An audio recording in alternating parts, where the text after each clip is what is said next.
Once only a day before the killing took place. But not on the day. No, but of course a fella as careful as this Beatty would look out for a thing like that. Wouldn't he?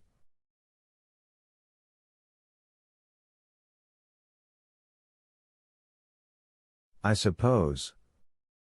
Well, I had a description and I canvassed the area around the restaurant. I had nothing better to do.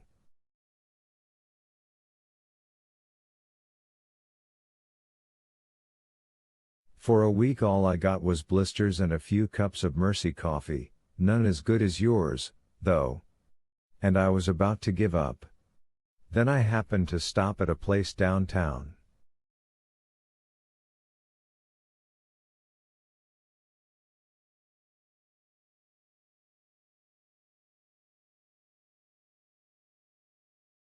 Mickelson's Coins. Does that name ring a bell? Of course. My husband was a numismatist and Mickelson's was one of the 3 or 4 best buy and sell shops in the state.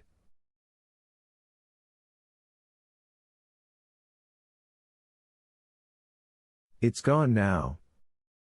Old Mr. Mickelson died and his son closed the business. Yep.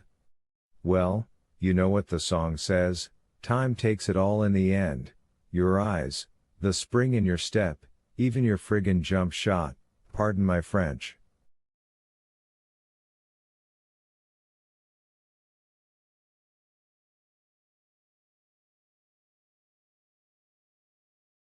But George Mickelson was alive then. Upright and sniff in the air, Darcy murmured. Holt Ramsay smiled. Just as you say. Anyway, he recognized the description. Why, that sounds like Bob Anderson, he says. And guess what? He drove a Toyota 4Runner. Oh, but he traded that in a long time ago, Darcy said. For a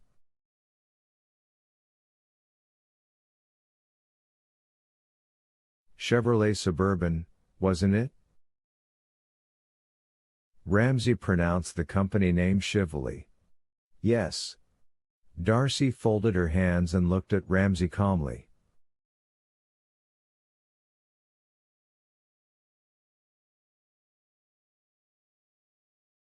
They were almost down to it.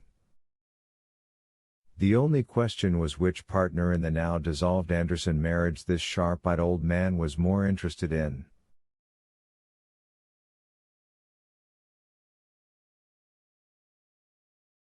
Don't suppose you still have that Suburban, do you? No. I sold it about a month after my husband died. I put an ad in Uncle Henry's swap guide, and someone snapped it right up. I thought I'd have problems, with the high mileage and gas being so expensive, but I didn't.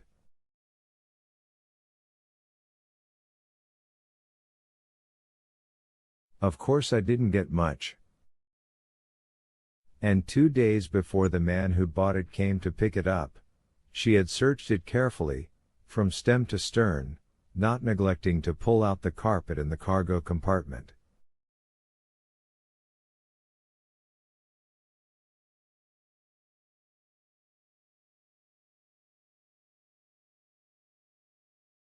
She found nothing, but still paid $50 to have it washed on the outside, which she didn't care about, and steam cleaned on the inside, which she did.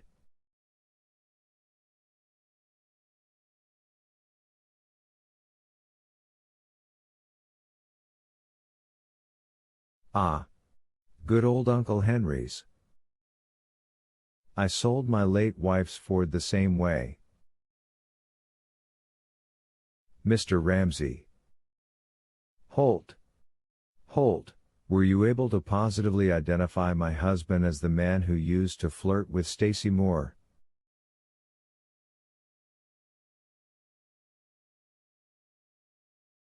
Well, when I talked to Mr. Anderson, he admitted he'd been in the sunny side from time to time, admitted it freely, but he claimed he never noticed any of the waitresses in particular. Claimed he usually had his head buried in paperwork.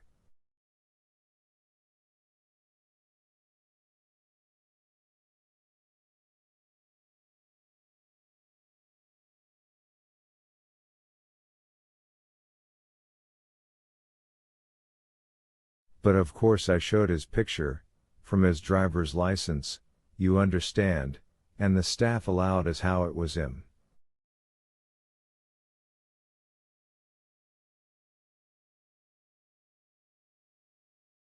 Did my husband know you had a particular interest in him?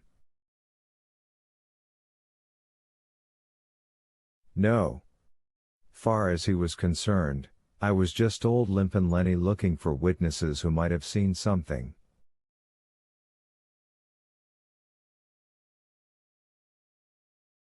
No one fears an old duck like me, you know.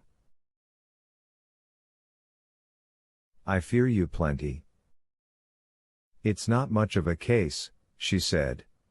Assuming you were trying to make one.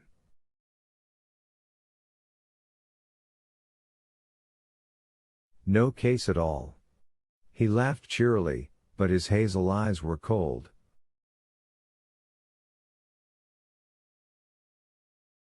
If I could have made a case, me and Mr. Anderson wouldn't have had our little conversation in his office, Darcy. We would have had it in my office. Where you don't get to leave until I say you can.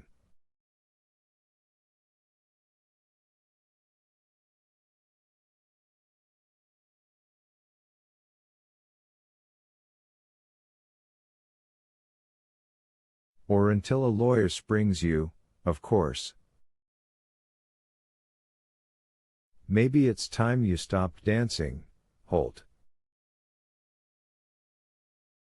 All right, he agreed, why not? Because even a box step hurts me like hell these days. Damn that old Dwight Cheminue, anyway. And I don't want to take your whole morning, so let's speed this up.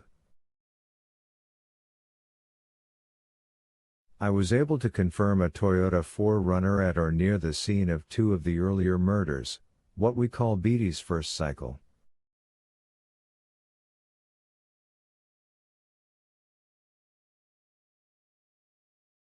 Not the same one, a different color.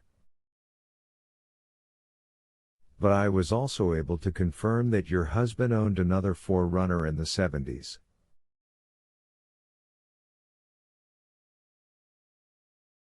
That's right,